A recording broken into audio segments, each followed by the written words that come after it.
to me about the title for our discussion today is that we begin with the assumption that the archive is premised on its use value, that its reason for existing in the first place is so that we're able to make use of it. And this is followed by a question, to what ends, which hints at a goalpost that is, on the one hand, less determined and more ambiguous.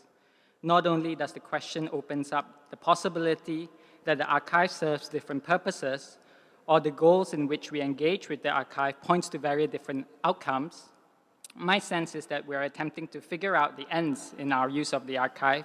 We're also trying to figure out the ethics of archival practice and engagement.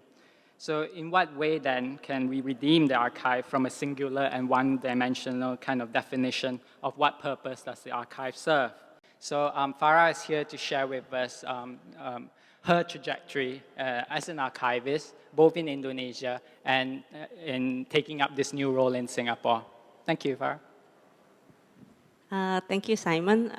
First of all, I would like to thank for Simon and Koen and also everyone at the Balai Seni to invite me here. It's a great honor to be back here and also to be able to share. That's why, I mean, like the title that I'm presenting here is like to share bits and a little from my experience in archiving Indonesian. That's what I've been doing with EVA for almost 9 years since 2006, and now it's that I'm being responsible for a greater scope of archiving Southeast Asian art with my new post in the National Gallery, Singapore. And with a very specific focus of archiving modern Southeast Asian modern art. And I think that I can share you some of my early experience when I first in my first years at EVA. It was basically like EVA started as a transformation of a previous foundation. It's called Cemeti Art Foundation. It's like a sister institution of Cemeti Art House in Jogja. And in 2005, there was already talk from the founders of what next from Cemeti Art Foundation, and to how, and then they offered me to, well, basically to rebuild and try to find a new trajectory of the foundation. And what I have been always, what I always saw as the main asset of the foundation is their documentation and their archival collection that they have been collecting since 1995. Mainly the database it's a physical database. It's mostly it's all original clippings and brochures and ephemeras of artists, mainly from the 1980s and 1990s generation. At that time when I mentioned the word archive, nobody actually really know what it is, even though, yeah, of course, it's arsip or arkip, but then nobody actually relate what it's got to do with the art practice. But the way I always experience as a writer and as a teacher that in Indonesia we didn't have too many resources. We didn't have enough infrastructure, like museum infrastructure. I think the awareness actually just came after the art boom in 2008, that this was like beginning like of the private collectors museum and everything. But then like even that, the awareness didn't came until up around 2005. But around the same time also that there's also there's already this hype of this open source sharing, this knowledge sharing, especially using digital technology.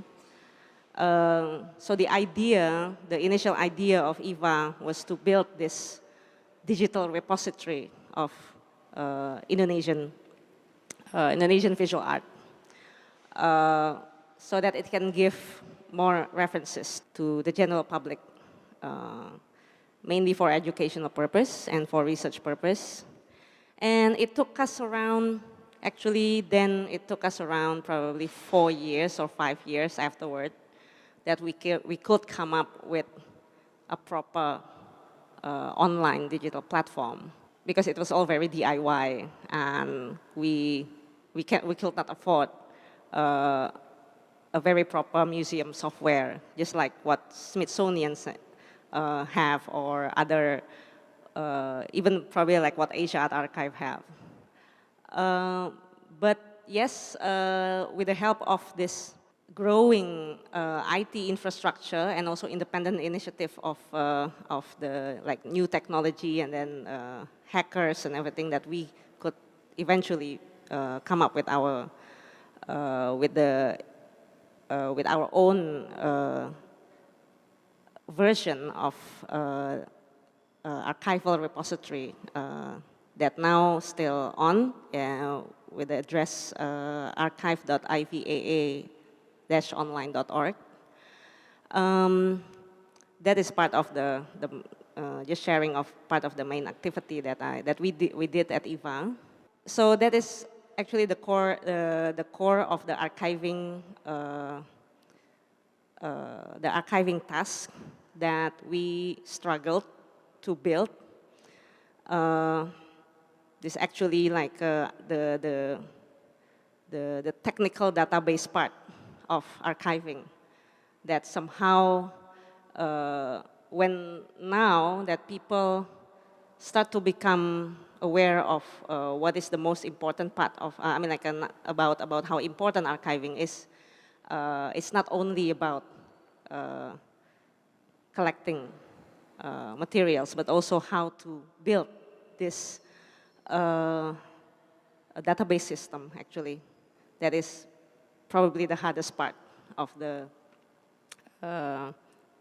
work. Because then to build that system also, we have to have some kind of like a curatorial, our own curatorial perspective that somehow construct the way that we create the database. I'm not presenting here like the whole technical aspect of the archiving system of EVA, but more about how we treat the archive itself. And somehow, because it's all like trial and error, everything is about do it yourself kind of thing. And the curatorial part of the archiving itself, it's also a very unique experience for me. Mostly it consists of experience in going to old people houses. It's either like artist widower, late artists. That's why I mean, like, there's a joke is that you doing archiving, meaning that you mostly you have to build relations with old people who are going to die or have died, or you make good friends with the family, which is true. And if you see also like in the one of my the way okay, for me, like the most precious part of EVA archival collection, actually, it's the artist family's archive. This is from Mia Bustam family archive. Mia Bustam is the widow of Sujoyono, regarded as a father of Indonesian modern art. She was the first wife, which actually most of the documentation reflects a lot about how the situation in these early years of post-independence formative years of Indonesian modern art at that time, with Sujoyono as its vanguard. But as you can see, that this is very complete. There's a blur between like the relationship between art as as a very personal and family practice. And the way Sukarno endorsed these new associations of artists, and also how these personal relationships also become like a state, as a part of the construction of the state, or art itself being taken as part of the construction of Indonesian modernity. Because it was all very new back then with all these adoption of the Western art technique to express the modern identity of Indonesian people, which was, if you see through these family archives, you can see it really obviously. So the relations to modernity part, because then at IVA we also have like a present to the past, like a backward kind of way of collecting the archive. It started from the contemporary or the 90s generation, but then we kind of go back to the oldest. So it's kind of like seeing the transition, these transitions of these notions of how modernism is being taken, is being adapted in Indonesian art, and how it relates a lot to this national identity construction. This is the Jawa Baru. Actually, it's the journal from the time of Japan occupation. It's actually where these pages originate from.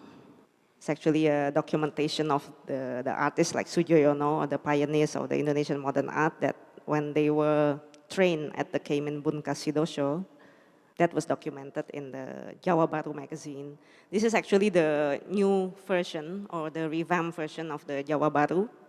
That is collected now at the National Gallery Singapore, and we haven't got the source how to get the original one. Maybe Simon can help. So yes, and this archiving Indonesia as part of the trying to like it become like a personal research for me too, of trying to find out this how the conception of modernity changes towards the years in Indonesia. Then I try to apply that as well when I now being positioned at the National Gallery Singapore with the scope of Southeast Asia. And there have already been questions that that we are still discussing, and mostly it comes to the curators actually, not to me. But then I think it's actually a very interesting question about what is Southeast Asia, and what is Southeast Asian modernity, and what is Southeast Asian modernism. And for me, I leave the responsibility to the curators actually, but for me it's actually a good question to start. And because then when you collect archives, you try to collect evidence, you try to recollect these old stuff, you try to collect these things that can give the answer. And the answer somehow, it always changes as well with our own situations. And it relates also the way that canons, the historical canons, are built in the Southeast Asian art history. So I think it's always an endless process. If you ask archiving to what ends, I don't think that it ever ends. And we haven't yet started, because then even the canons themselves still have to be evaluated and contested. These are some of the artist folders, Singapore artist folders in the resource center. Most of them still centered in the Nanyang masters. And it's always been quite an interesting discussions as well between the curators and also then to find out the missing parts. And there are also like some interesting out of the blue kind of really irrelevant somehow ephemera, like this one that I found in the collection of the National Gallery Resource Center. Is an exhibition of artists in Medan in 1978 of the Medan Art Council that I've never heard about it before. So this whole lost relations, or this one is an invitation by some of most renowned modern artists of Singapore, that they actually have an exhibition about Indonesia with a subject that we actually probably, if you look at it again now, probably it's going to be interesting to see how things have changed. And so this kind of lost relations, or like missing gaps, are also part of the most interesting thing, I think. So it's all started from questions and holes, actually, not exactly a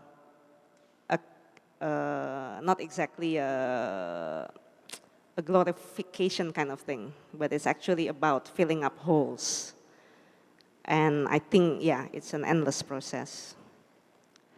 And when it comes to archiving Southeast Asia, I think it's more about not exactly try to define what is Southeast Asia, but more about trying to always rebuild the narratives and always try to redefine the Southeast Asian context along with the time.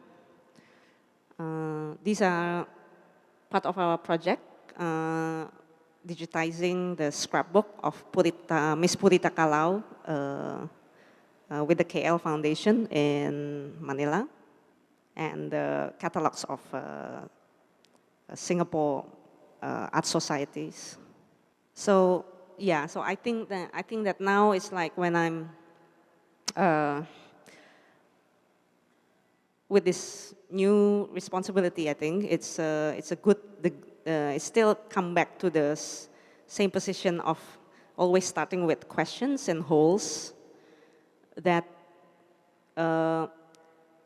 trying to find this endless part of this, trying to fill in the jigsaw puzzle of the Southeast Asian art histories is actually always the most interesting part in the archiving practice. And yeah, it's an endless. I think it's an endless, and sometimes it's thankless. And I think it can be discussed more with the Q&A. Thank you. Great. All right. So thanks, Farah. Thanks again for providing us an overview of your practice and really set up the background of how to spur us into thinking about how archive actually help legitimizes certain forms of sort of knowledge, specifically how it pertains to state and regional framing, and how these are sort of categories that drives specific mode of archival practice. So the next person I want to sort of invite to speak comes from a different sort of, comes with a different sort of motivation. It also begins with what Farah mentioned about, it started off with questions and sort of identifying gaps. But how does one then sort of archive community knowledge? I have with me as the second speaker, Kwa Li Feng, who calls herself a cultural practitioner and researcher. She set up Studio Good Think in 2011, one of the first private consultancies in Penang with a focus on oral history, documentation, and interpretation. Thanks, Simon. Okay, I'm going to share something. This is not art directly connected to art. I'm going to share my experience in doing oral history project in Georgetown. The project, it's a project of Georgetown World Heritage Incorporated, which is a state agency set up to monitor and manage the heritage site of Georgetown. And the project is in collaboration with National Archives of Singapore. I'm not going to talk about the methodology of oral history, but just roughly talk about the process that we went through. We train interviewers, and then we collect oral history in Georgetown. After we collected the story, we find ways to disseminate the stories. So I'm going to share with you today, it's a pilot project we conducted in 2013. It's called Cerita Lebo Chulia.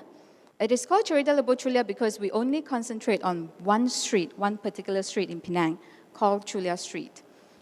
The theme is to discover the sense of place of that particular street from 1945 to 1970. So this is a map of a plan of the street.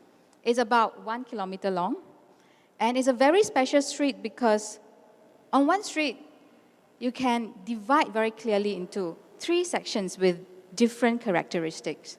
So we conducted 10 interviews along the street. We select the interviewees from different locations, different occupation, different gender, and we conducted interviews with them. From the interviews, we map the stories from their memories. We map happenings, memories on the plan, and then places with a lot of overlapping memories, we identified them as the collective memories of Chulia Street.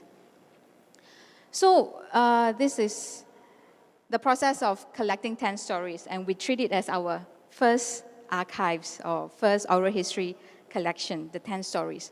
And our next task is to experiment. How do we engage with these 10 stories, and how do we creatively use the archives?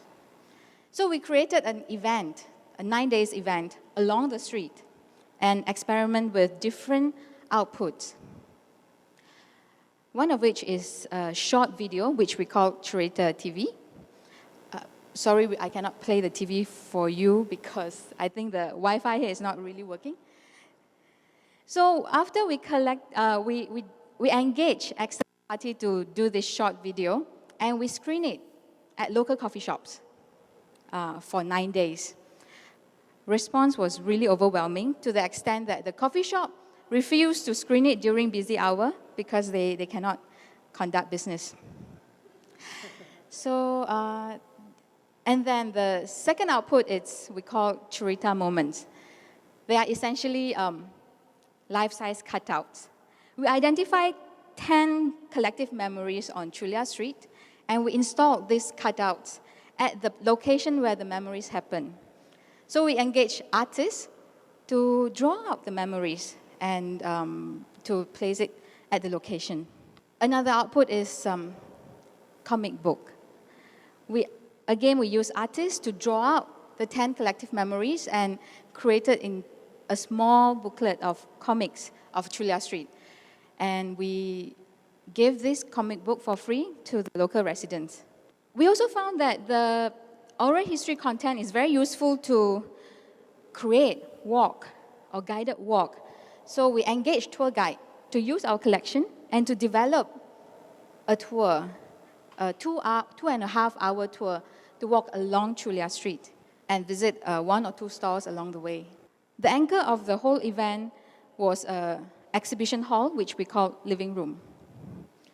We rented a place, a gallery on Chulia Street itself, and set up as a temporary exhibition.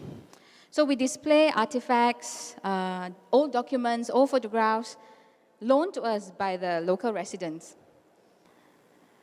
And of course, screening of the video and other artifacts or photographs. During the 9 days, it is very important to have the exhibition on the street itself because the local resident came and they bring their old documents for us to scan. And some old residents, the photo in the middle, he came and he looked at the old photographs and the caption we wrote. Then he told me, your caption is wrong. This is my shop. The year is wrong because I was born here, da, da, da, da, da. So it was useful. It was like really engaging. The centerpiece of the exhibition is a 6-meter long, very low-tech map. On the left, it's day one. It is quite empty. We just have a skeleton map with just street sign. Then we encourage visitors, people who have memory of Chulia Street, to write down their memories and place their memories at the place where they remember. So in the middle is, I think, the last day, and we have managed to collect about 120 memories, and we put it on Google Map, but we don't know what next, don't know yet. Last day of the event, we invited the 10 interviewees to come, and we have a closing ceremony with the chief minister coming and gracing and things like that. So this is the event itself. There are several byproducts from this project, one of which is a blog. It is used as a project documentation where I wrote about the process, some findings, some reflection. And after the completion of the project, last year I worked with ArtsEd, and we promote the oral history collection to college students. We promoted to 2 colleges in Penang. One is the One Academy, one is KBU. So we gave them the transcript, and they are animation students. So we gave them the transcript and say, okay, create something from this transcript. So some interesting animations came out. Sorry, I cannot show it to you. You can go to YouTube, you can view. So we promoted the oral history archives. We gave them the transcript. These young people, feedback from them is like, this is very difficult, but interesting. They pick up just very simple thing. The top one, Lebo Chulia, that one is about traditional traits, about night soilman and mate. And then the bottom one is story of a housewife. And the simple one I like is the kite story. Because she is about 17 years old, she has never played kite before. When she read the transcript, which the uncle talked about his childhood memory and very detailed description on how to make kite. So she got a very vivid imagination, and she created the storyboard. And then she verified some facts, details with her parents, grandparents, in order to create that very interesting short animation. In 2004, our project collaborated with a site-specific art residency and exhibition project called Re-Engage the People's Court, whereby we help them to document oral history in People's Court, a specific community in Georgetown. We collected 6 stories. From the 6 stories, the artist, Yo, on the right, was able to create a script and create he called a living theater from the 6 transcripts based on the 6 families, memories of the 6 families of the People's Court. In the same project, we also created a video and showcased audio clippings from the oral history. Sorry, wrong caption.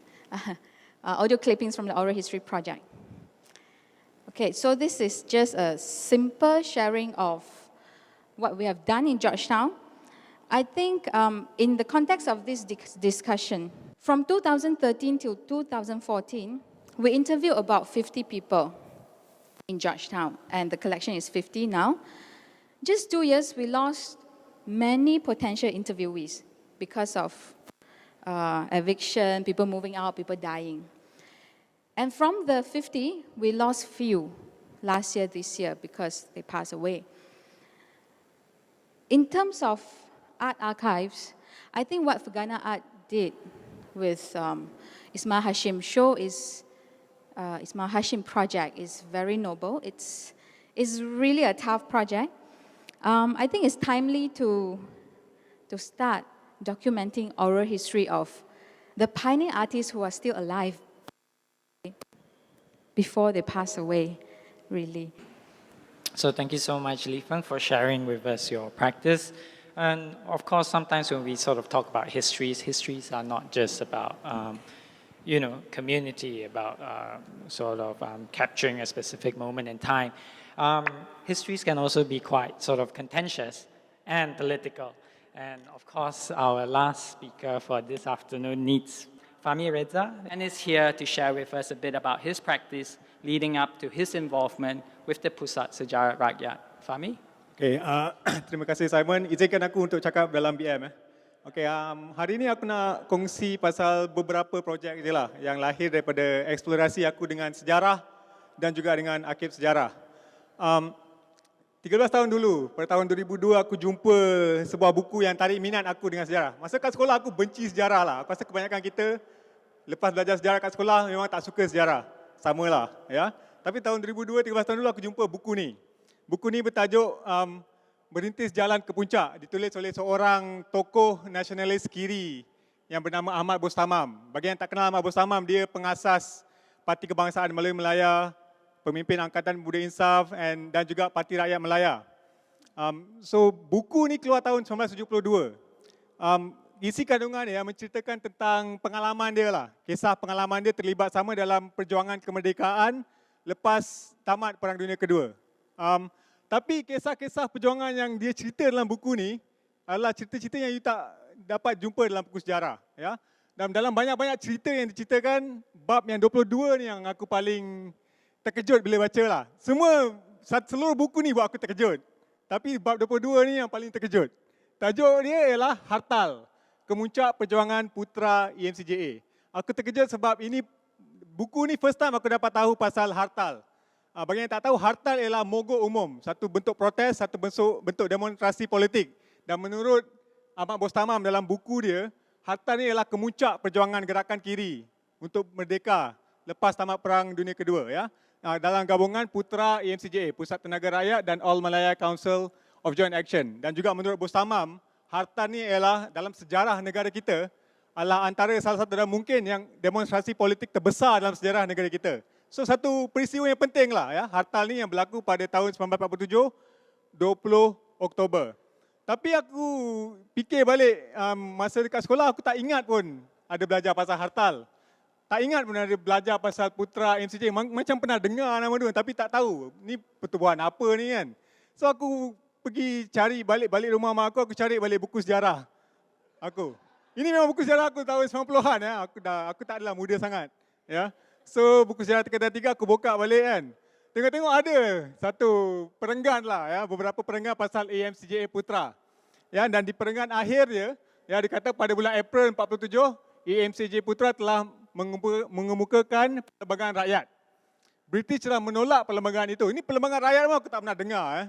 Hanya mention sekali dalam perenggan ni je.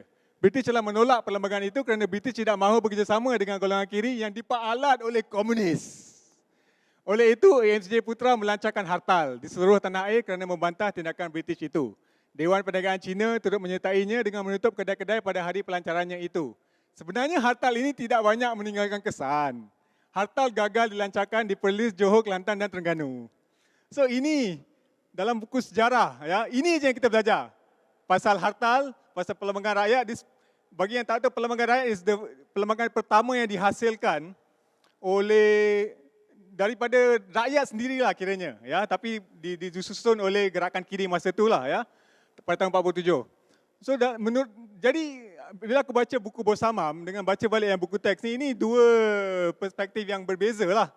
Menurut Bostamam, hartal ni gempak gila kan, ya, hebat, antara demonstrasi politik terbesar, tapi dalam buku teks sejarah macam cakap lah, nothing lah, hartal ni nothing, bukan peristiwa yang penting, hanya satu perenggan ni. Perenggan ni pun mengecil-ngecilkan ya, peristiwa hartal ni. So, aku tak puas hati lah, yang mana satu betul. Ya. So, aku start buat research lah. Aku cuba cari semua buku yang ada cerita pasal hartal. Ya. So, ini few years ago lah, masa aku punya research pasal hartal. Asalnya aku hanya sendiri curious lah. Ya. So, aku banyak, masalahnya, tak ada satu buku pun sampai hari ini yang fokus pasal perjuangan gerakan Putra MCJA atau pasal harta atau pelbagai rakyat, masih tak ada. Yang hanya mungkin ada satu bab ataupun satu berperenggan dalam buku-buku memoir politik, ya, oleh tokoh-tokoh atau individu yang terlibat dalam perjuangan itu, ataupun buku-buku kajian ilmiah daripada sejarawan ataupun ahli akademik. Itu pun hanya sikit aja lah, tak banyak lah. Ini ada beberapa yang aku jumpa lah. So aku fikir, kalau hartal ni betul demonstrasi politik terbesar dan gempak seperti Ahmad Bosawan cakap kan, mesti ya surat khabar ada report pasal hartal. So aku fikir, tapi mana nak cari surat khabar? And lepas tu lah aku pergi Hakim Negara. First time pergi Hakim Negara. Tak pernah pergi, tak ada tujuan nak pergi Hakim Negara. Siapa pergi Hakim Negara? Ya, aku bukan sejarawan pun, tapi aku betul-betul minat tahu. Aku nak tahu Bos Samam ni kelentong ke, dia kencing ke kan dalam buku dia. Sebab masalah dengan memoir hanyalah memori seorang individu. Dan memori kadang-kadang kita boleh distort dan reka-reka lah. Ya. So aku pergi Hakim Negara, aku rujuklah semua surat khabar yang dikeluarkan pada tahun 1947 bertarikh 21 Oktober. Ya, sehari selepas hartal. Kalau hartal ni betul-betul berlaku dan gempak, mesti ada keluar surat khabar. And ini hasilnya lah yang aku jumpa. Jadi masa aku buat researchnya, aku bawa kamera digital aku lah. Kadang-kadang aku curi-curi ambil gambar lah. Bila aku tengok microfilm, kadang-kadang aku minta permission, kadang-kadang aku tak minta permission. So ini antara laporan-laporan surat khabar. Aku tengok semua jenis surat khabar lah. Surat khabar bahasa Inggeris daripada diterbitkan di Melaya dan juga Singapura. Dan hartal dilaporkan dalam muka depan hampir setiap akhbar. Ya, yang ini daripada Singapore Free Press, hartal, city almost at standstill. The Straits Times, hartal causes huge losses to Malaya trade. Malaya Tribune report, Malaya observes very peaceful hartal, unqualified success for CJA and Putra. Ya, Malaya Tribune juga melaporkan lebih 140,000 pekerja ya melakukan mogok hartal. Bagi yang tak tahu, hartal ni is a type of strike, tapi berbeza dengan mogok biasa. Hartal ni lebih menyeluruh. Maknanya kedai-kedai pun tak buka kedai, orang yang pasar pun tak pergi pasar, budak-budak sekolah pun ada yang tak pergi sekolah juga. So semua orang just mogok duduk rumah untuk 24 jam. Ya. So itu yang berlaku pada 21 Oktober dan dilaporkan dalam surat khabar ni lah. Yang ini tulisan Melayu, masa tu masih Jawi lagi ya. Ditulis itu, balik. Di sekitar pembukaan hartal berjaya, kata pihak-pihak yang menganjurkan. Ya, ada juga laporan-laporan kecil hartal di negeri Hang Tuah di Melaka. Ipoh turut sama berhartal. Ini gambar hartal dekat Singapura. Ya, tapi gambar hartal tak biasa kan. Macam demo ada orang ramai pegang spanduk kan, tapi hartal kosong je lah. This is gambar satu-satu. Aku jumpa sikit dia gambar pasal hartal. Yang ini salah satunya dekat dalam utusan Melayu keluar. Aku juga jumpa kartun pasal hartal keluar dalam majalah Kencana yang diterbitkan di Singapura, ya, melaporkan pasal hartal. So aku jadi obses pasal hartal jugalah. Ya, so I started collecting all this stuff lah, all these newspaper clippings, all these reports, all these books, all these memoirs, all these images, ya. Dan akhirnya aku dapat satu cerita yang menarik, very inspiring bagi aku bila aku dapat tahu pasal hartal. Sebab it's different daripada kisah-kisah sejarah yang diceritakan aku dekat sekolah. Dan lepas tu aku tak berhenti dekat arkib saja, ya. Aku start cari orang-orang tua yang boleh cerita dekat aku pasal hartal. So asalnya bila aku jumpa dia orang kan, kadang-kadang dia tanya aku, kau tengah buat apa ni kan? Aku cakap saja nak tahu pasal hartal kan. They don't like that answer lah.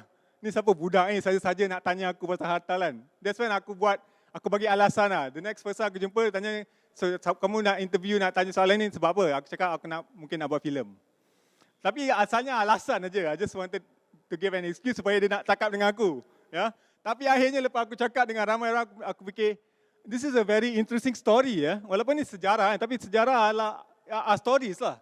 Ya. And it can be very interesting. And the story of the hartal, kisah perjuangan Putra MCA, hartal memang bagi aku sangat inspiring and sangat menarik dan rugi kalau aku simpan dalam aku punya koleksi je lah. Ya.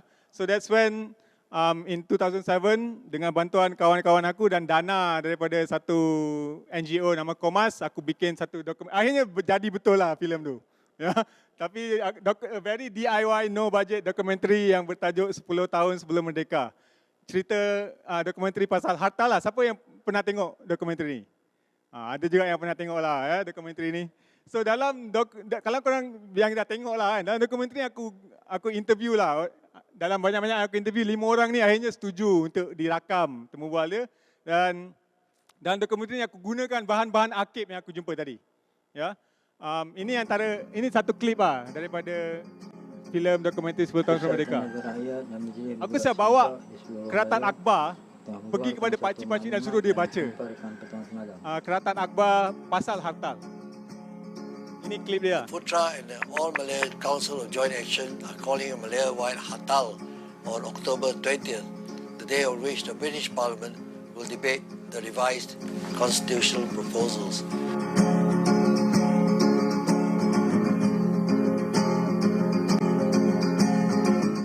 Peristiaran itu memaklumkan bahawa satu gerakan hartal akan dianjurkan di seluruh Melaya pada 20 hari bulan Oktober ini, mulai dari pukul 6 pagi sampai tengah malamnya sebagai membantah perlembagaan federation. Okay, tengok lagi, korang tengok sendiri kat YouTube. Satu daripada kisah sejarah ni, satu dokumen penting yang dilahirkan dari perjuangan ni ialah satu dokumen yang dipanggil The People's Constitutional Proposals for Malaya ataupun Perlembagaan Rakyat 1947. Ya.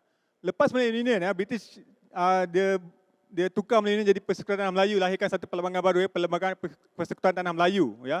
Sebagai counter untuk perlembagaan ciptaan British dengan kerjasama UMNO dan Raja Melayu ni, Putra FJ telah lahirkan satu perlembagaan alternatif yang dipanggil Perlembagaan Rakyat. Ya. The Straits Times pada tahun itu telah label Perlembagaan Rakyat ini sebagai as the first political attempt to put Malayan party politics on a plane higher than that of rival racial interests, and also on the first attempt to build a political bridge between the domiciled non-Malay communities and the Malay race. Ini dokumen yang aku rasa amat penting dalam sejarah kemerdekaan negara kita. Ya. Dan aku bernasib baik sebab aku dapat jumpa salinan Perlembagaan Rakyat ni dalam bahasa Inggeris ni daripada Lim Kian Chai, salah seorang pakcik yang aku interview, orang Penang. Ya. Tapi daripada research aku dan surat khabar semua, kata Perlembagaan Rakyat ni diterbitkan bukan dalam bahasa Inggeris, dalam BM, dalam Chinese dan juga dalam Tamil. Dan beratus ribu perlembagaan ini dicetak dan disebarkan di kalangan rakyat sebelum hartal, masa hartal tu.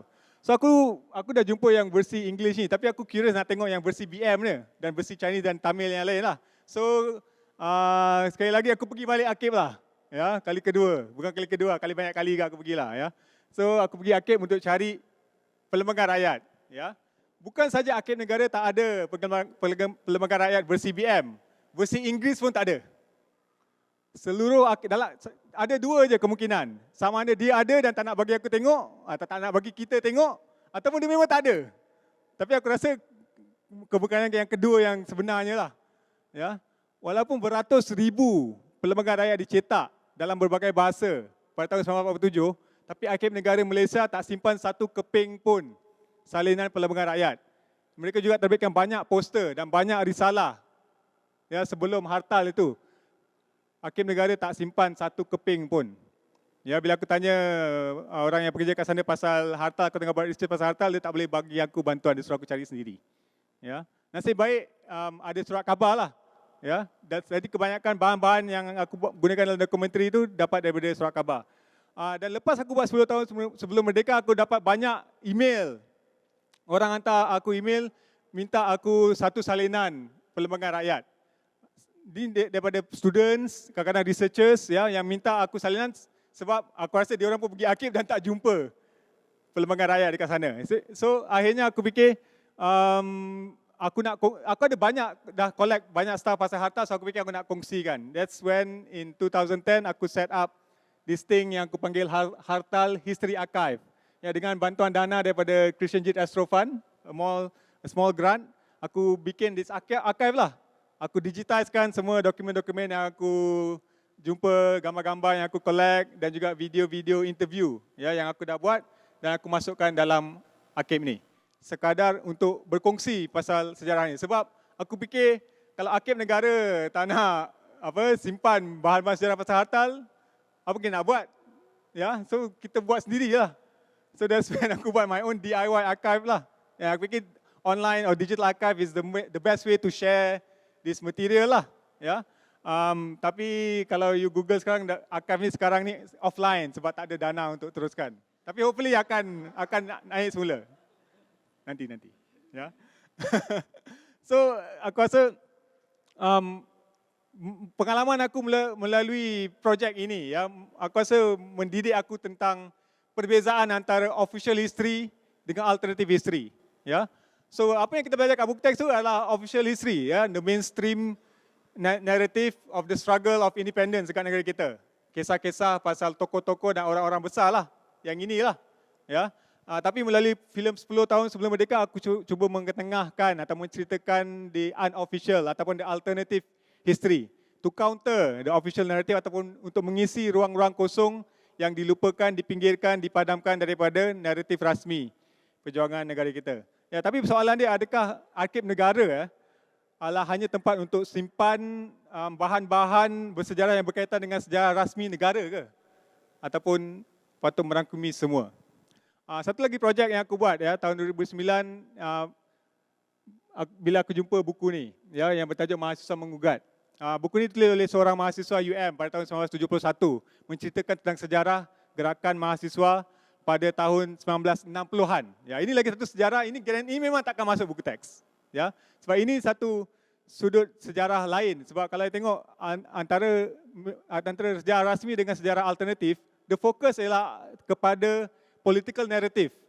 Ya, sejarah-sejarah gerakan kecil-kecil macam ni, macam gerakan buruh, ya, women's movement atau student movement tak masuk dalam this mainstream narrative, ya, yang di cover oleh mainstream history dan juga official history dan juga alternative history. So ini dah boleh dikategorikan sebagai sejarah rakyat, sejarah gerakan orang biasa, rakyat daripada bawah. So daripada buku Mahasiswa Mengugat ni aku dapat tahu pasal Speakers Corner, ya, yang ditubuhkan oleh students dalam Universiti Melaya, ya.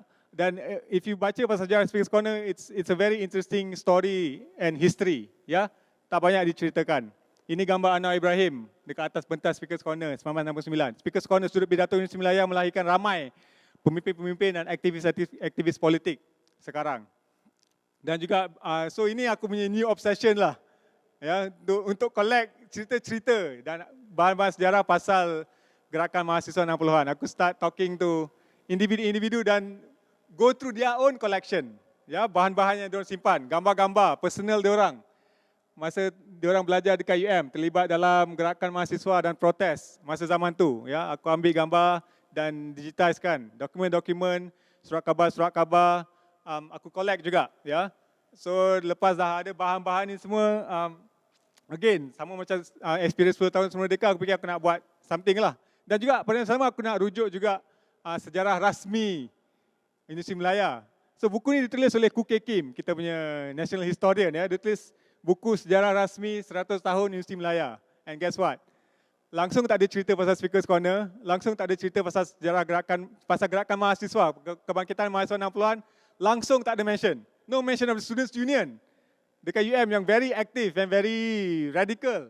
Tak ada cerita langsung dalam buku ni, kan? And itu menaikkan semangat aku untuk buat projek student power, ya. So projek, ya, tapi bila aku pergi arsip UM dan juga arsip negara, go through newspapers, banyak, ya, aktivism student pada tahun 60-an dilaporkan dalam surat khabar ni, ya. Most of them are surat khabar student newspapers yang aku jumpa dekat library UM. Tapi langsung tak masuk dalam sejarah rasmi UM. So I came up with this project, dipanggil Student Power. Instead of a documentary, aku fikir aku nak buat satu, aku nak cuba medium lain lah. So I came up with this public lecture lah. It's a multimedia public lecture, serupa macam ni lah. Aku tunjuk slide dan aku bercakap. Ada prop sikit-sikit, ya, dekat belakang tu. Aku buat podium Speakers Corner yang dimusnahkan oleh pihak berkuasa universiti pada tahun 74. Aku recreate, aku buat replika. Ya, aku juga invite ex-student aktivis daripada 60-an untuk datang dan kongsi juga pengalaman dia. Dan juga bahan-bahan yang aku dah collect, gambar-gambar dan juga keratan akhbar, aku gunakan balik dalam aku punya public lecture, dalam montage seperti ini.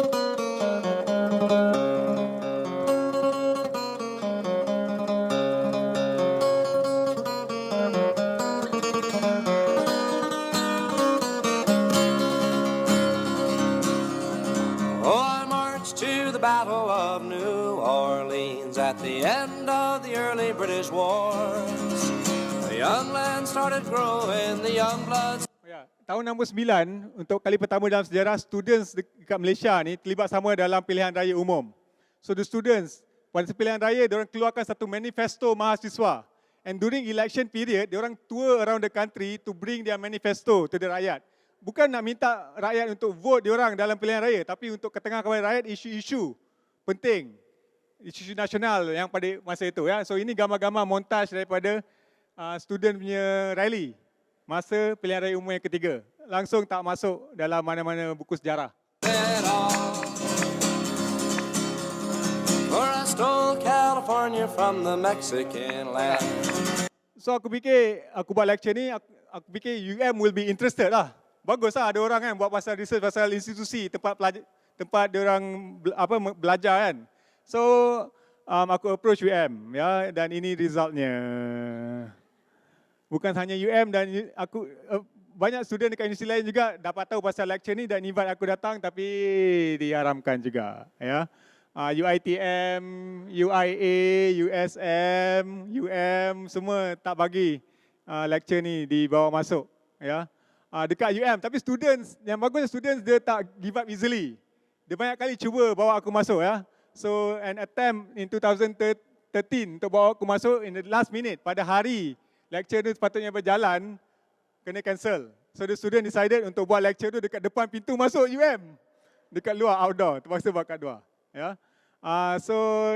Cerita ni berakhir dengan aku kena ban daripada masuk Sarawak. Aku tak tahu macam mana kan. Tahun 2012 first time aku tak pernah masuk Sarawak, aku tak pernah jejak kaki Sarawak. 2012 aku pergi flight pergi Kuching.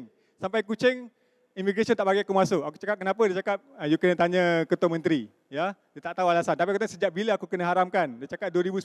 Aku fikir apa aku buat pada tahun 2010? Project Student Power. So Project Student Power menyebabkan aku diharamkan. Okay. So sekarang aku nak masuk, sekarang aku nak cerita pasal another project lah. Tapi ni bukan project datang daripada aku ya.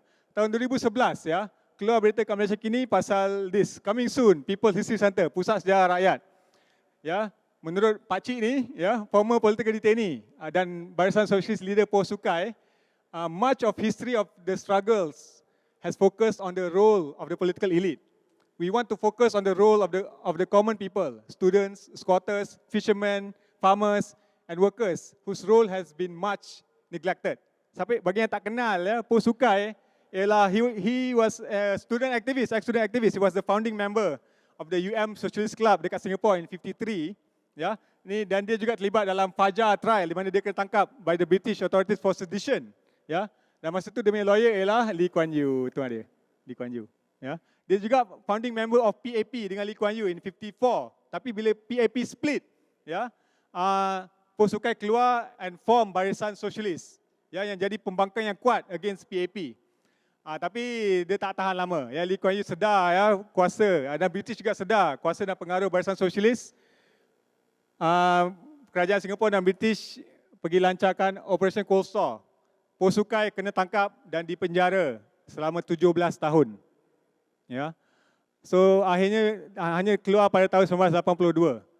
So Post Sukai ni memang dan aktivis generasi dia ada banyak simpan koleksi bahan-bahan daripada zaman tu. Ya, bahan-bahan daripada Barisan Sosialis, daripada Parti Rakyat, surat khabar Parti Rakyat macam ni. Dan Post Sukai ada koleksi yang banyak lah. Ya. Dan juga daripada zaman student dia, Fajar Newspaper dekat UM, daripada buku-buku dan risalah-risalah Gerakan Kesatuan Sekerja. So ini bahan-bahan simpan dalam koleksi Post Sukai dan kawan-kawan dia yang dia dah simpan. Ya. So masalah dia ialah dia tak tahu nak letak mana bahan-bahan ni. Dia takut kalau letak dekat Arkiv Negara, kena simpan, kena sorok atau kena bakar aje. Ya. So sebab itu dia come up dengan idea untuk buat arkib dia sendirilah. Sebab itu lahirnya Pusat Sejarah Rakyat. Ya. So start dengan laporan Malaysia Kini tu dia dengan kawan-kawan dia. Semua veteran-veteran, orang lama lah. Antaranya Syed Hussein Ali juga terlibat sama. Mereka tubuhkan Pusat Sejarah Rakyat untuk mengarkibkan sejarah-sejarah ni. Sejarah-sejarah alternatif dan bukan hanya sejarah alternatif tapi sejarah-sejarah rakyat. gerakan-gerakan yang cakap tadi ya, pasal petani lah, pekerja, students dan lain lagi. So Pusat Sejarah Rakyat dalam proses mengumpul bahan-bahan ni. Arcade ni masih belum beroperasi, sepenuhnya masih dalam proses mengumpul. Tapi antara benda-benda yang dah dibuat setakat ni ialah mereka dah terbitkan buku, seperti buku ni pasal Operation Cold Store, dan juga buat event seperti tayangan kita jemput Hoi Chong, ya, curator exhibition ni untuk datang berkongsi, ya, tayang dia punya filem dan juga kongsi pasal sejarah Sukching, dan juga buat program memperingati Hartal. Tahun lepas aku telah dijemput oleh Pusat Sejarah Rakyat untuk menjadi salah seorang daripada ahli lembaga pengarah on the board of directors, salah seorang daripada 9 orang lembaga pengarah. Aku dan juga orang-orang tua yang lain lah. Ada juga ada orang muda lain juga lah ya, selain aku. Dan aku rasa bernasib baik sebab kalau tengok kerja-kerja yang telah aku buat adalah sangat selari dengan apa yang sedang dibuat oleh Pusat Sejarah Rakyat. Dan setakat ini mereka ada Facebook page di mana sebahagian daripada bahan-bahan arkib dalam simpanan dalam koleksi dia dikongsikan dalam Facebook melalui Pusat Sejarah Rakyat Facebook page. Dan juga mereka sekarang ada buat satu oral history project. Li Feng juga terlibat sama sebagai salah seorang facilitator untuk merakamkan kisah-kisah sejarah yang masih belum diceritakan. Ya, kisah-kisah daripada Posukai, Syed Hussein dan veteran-veteran politik lain dan juga individu-individu lain.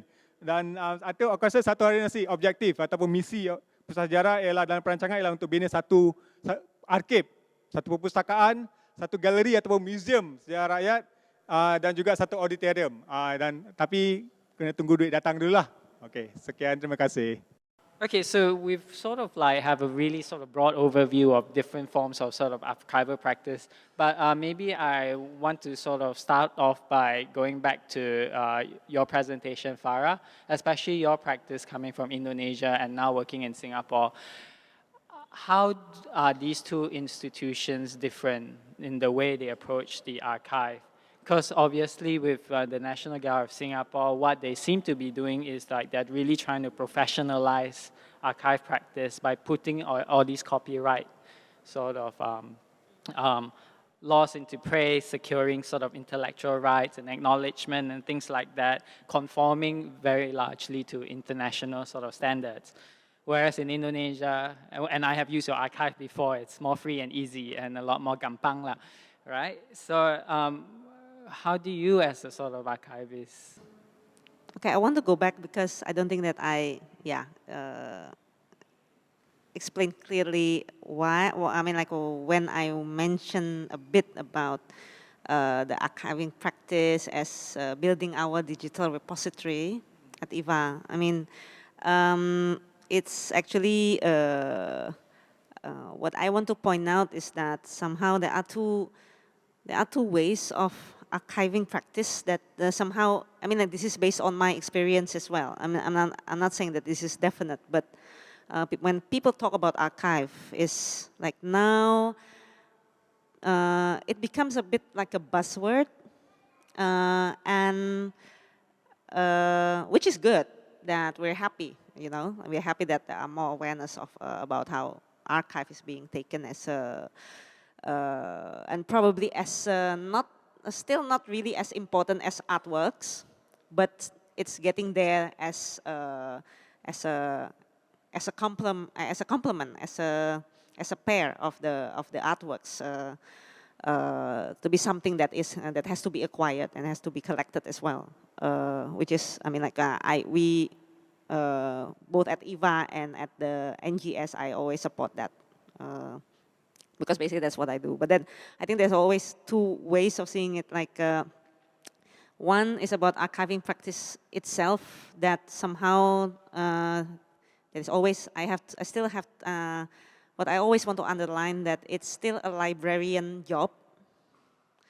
And the second part is about it as a curatorial practice. That taking it to another level, like it's an art historian curatorial practice. That the first one is always the main one. It's about, so if I talk about, basically it's the same, like for me, what we did at IVA is still in the same level of professionalism, like the way that what I do at NGS now. Probably just a bit, just a different area of different emphasis of how we treat the archive. Like at EVA is basically the core activity is still about how to build this database system.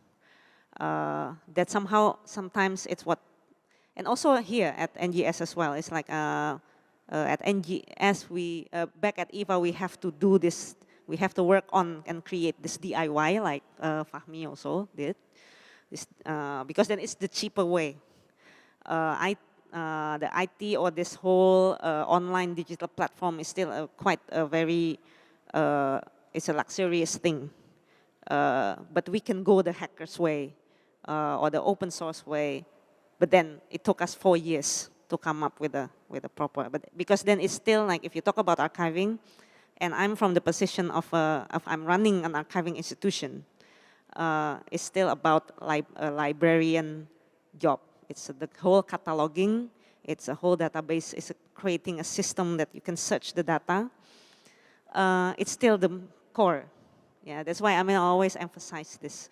And that's what we are doing at NGS as well. It's just that in NGS, we can buy the software. That's the thing. We don't have, there are already several, there is a system called Spiders that my team, it's only 3 of us actually, that my team works on. It's accommodative, but then now the whole gallery is thinking of having another more bigger capacity of content management system. Yeah. But yes, like you said, at EVA, so the pain is to create the database system in the cheap way. But we don't have problems at all with intellectual property rights. By trying to provide the public of the knowledge or these archival materials, I think the art scene already kind of the Indonesian art scene are happy enough that somebody want to do that for them. And as you know, probably it's all part of our society that we're a pirate society in Indonesia. We're all pirates. We download everything online, free. We don't put too much emphasis on royalty or getting money from intellectual creation. Maybe that's our downfall, but also one of our best quality. I don't know. But then everything is shared. It's a sharing community. So that's how we treat the archive, as something to be shared. Now, actually, at the NGS, that's what we that's what me, the team, and also probably the curators as well. That's also part of the spirit. But yes, the legal infrastructure in Singapore, and in terms of trying to set up the policy, is totally different. And that's what I'm trying to find out and trying to explore now also, how and maybe different characters of artists as well. And I don't know about the rest of the Southeast Asia, and it's part of the challenge as well. How artists themselves or the art scene themselves treat these archives. Is it something to be shared as part of the knowledge sharing, or is it something to be protected? Now everything is digital, right? So our SMS, our SMS me back. But there's actually content in the SMS that people could take that out if you wrote letters, which, similar to what you did as well. You understood certain things and how you felt about certain things because we read what you wrote. So we don't really write. So what do you think? How do you think we can progress towards archiving the now? Do we start now? This is what I also forgot mentioning, is also about digital archiving as an act of preservation, and that's where modern art came in. you know. That's where this whole old people and analog transition to digital came in. We stopped at, like at EVA, for example, we stopped at 2006 because then afterwards it's all digital. It's all uploaded into Facebook and everything. But then we got, you know, like that's why I mean, like well, what I said about like when we always went back, because then it's also one thing that we discover is about the archiving as an act of preservation. But then yes, it becomes our easy way out, meaning that I cannot answer your question about archiving the now, because then yeah, I mean that in the urgency of it is not being felt now. I think the challenge now is about the sustainability of this type of digital archives. Like Fahmi's case, 1 year, and that is a very good archives, but discontinued. So it's about managing and sustainability of the archives. And Farah brought up the copyright issue. Digital archives allow very easy access to the archives, but what comes with it is like so easy. How do we manage it in terms of copyright? I think there is like a lot of debate to do. I don't have answer for it. Satu masalah dengan pusat sejarah ialah kita masih dalam proses untuk mengarkibkan peristiwa-peristiwa dulu. At the same time, macam kita fikir we are ignoring gerakan-gerakan rakyat yang tengah berlaku sekarang. Contohnya macam gerakan bersih ataupun gerakan Linus yang sekarang agak turun. Ya. Tapi bahan-bahan artifak sejarah yang dihasilkan oleh gerakan-gerakan ini, siapa yang mengarkibkannya? Siapa yang simpan? All the placards, all the documents, all the tututan, all the stuff that were produced by all these movements, even the t-shirts, you know, some of them are documented, yeah, when people take photos, yeah, but kebanyakannya orang just buang aja. But maybe it will take another 10, 15, 20, 50 years baru kita fikir, alamak, kenapa kita tak save all this stuff. So right now pusat sejarah is kind of struggling because kalau yang dulu punya pun kita masih dalam proses nak selamatkan, yang sekarang ni pun lagilah susah, lagi banyak load lah kan. Dan masalah ialah pusat sejarah is the only archive yang sekarang have that kind of focus, that are interested in focusing social movement histories. Yeah. So sekarang itu we are in that dilemma lah kan, the archiving the now and at the same time trying to, you know, collect the past. Just adding that there also been some discussions, especially when during the OK video around OK video 4 years ago. It's about digital videos, viral videos, and there's also like these terms that we bump into this term called digital content curator. So maybe there's something there, and how actually like the newest ways of these new web aggregators, or but not specifically art, but more like this new website like Mashable or Boing Boing, or you know, like this whole new hype websites that they can actually select or filter the content of information according to their topic or subject, I think. So, I mean, I think technology also gives its own way of how to curate all these content, I think. So maybe in there. I just want to know, I mean, because everything's digital nowadays, photos, correspondence, everything. Is there a practice of analogizing existing digital material? Of going reverse, because, you know, like hard disk fails unless you have permanent cloud somewhere else, you know.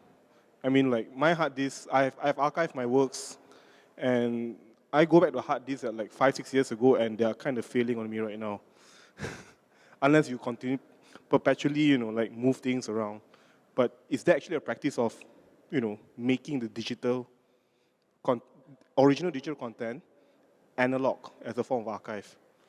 Or does that make sense? Yeah, I mean, like if you have a digital film, to make a film print of a film, because that would last you the next 50 years or so.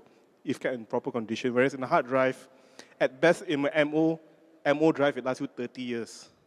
Or if you have photos, to print proper or make film transfers of photos from digital source, things like that. Because it seems like that feels like a logical thing to do should the resource be available. I never heard from that kind of the other way, reversal, But if I can imagine my web developer is here in Jogja, he will suggest you build a server. Yeah, I bet that's what he says. But I think that is very interesting that, that research process. Yeah, exactly, I understand. So it's not just these files, right? Yeah. So when you were speaking earlier, you seem to draw, because you are with the National Gallery of Singapore right now, of course, you seem to draw a very clear line between what you do and what the curators at the gallery do. But of course, these days, there are textual records of visual arts, archives of visual arts, and then there are actual artworks that are archives. So I'm just wondering what your thoughts are on that. Do you ever see what you do as an archivist at the National Gallery actually becoming that of a curator? You're actually curating an art display or a display for the future of archival work. Do you ever see yourself doing that? In the sense of what you do as an archivist actually becoming art, you curating art. Because something like, say, with what Sushi Sulaiman does, for instance, she displays archives as actual installations, or even someone like Kong Wang Hao in Singapore. There's that whole trend of archives as art, as display. I don't know whether I can answer that officially because because that is the CNC part, and we kind of, I'm all I know. But yeah, I already saw the curatorial framework. Most of it still as in archival display as I'm not saying complementary, but more like as a part of the narrative of the narrative support of the exhibition. But I think the use of the archive is also more as that the gallery is commissioning some artists to do replica of their own work based on the archive, based on the data, because the work already gone, the work already lost, untraceable and everything. So that's the main use. That's why, we're also helping them in trying to get as many references as possible of certain works because of this replicating commissioning. But I understand what you mean, like how, artists now also very interested in creating responses to the archive, or they also archival collectors like Kong Wang Hao or Sushi Sulaiman. I haven't heard about that kind of project, but I think it's a trend, so it might, it will be. There will be something like that. We just wait. So I'm told that we're supposed to wrap up by 5:30. So unless there is a really sort of you have a burning question that you want to ask, I suggest that you sort of take it to the panelists directly. So thank you very much for being here with us today. Please join me again in thanking our panelists today for their wonderful presentation, and have a good weekend. Thank you.